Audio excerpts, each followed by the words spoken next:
Le secteur du tourisme est en plein essor en Afrique alors que l'industrie tente de se remettre des dommages causés par la crise du Covid-19.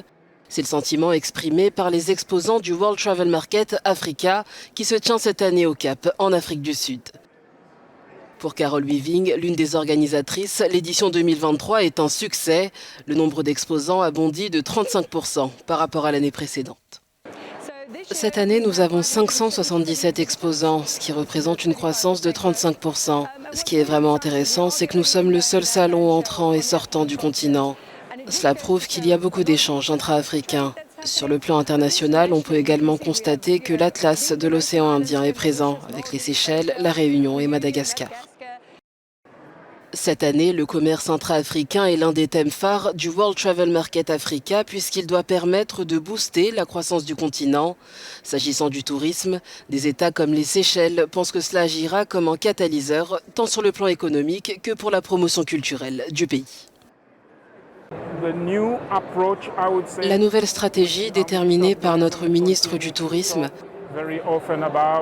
est d'introduire nos activités culturelles pour les mettre davantage en avant.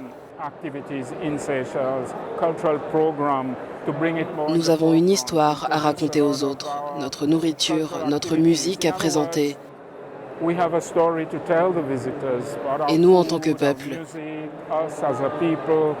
car nous ne sommes pas qu'une île exotique.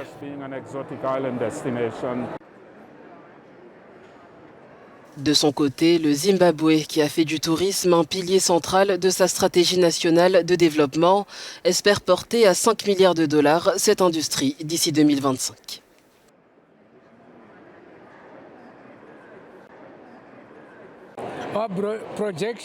Dans le cadre de notre stratégie nationale de relance du tourisme, nous prévoyons d'atteindre une économie touristique de 5 milliards de dollars d'ici 2025. L'Organisation mondiale du tourisme des Nations unies a indiqué que plus de 900 millions de personnes ont voyagé dans le monde entier l'année dernière. Ces entreprises que vous voyez derrière moi sont essentielles pour la promotion du continent et la croissance du secteur touristique africain.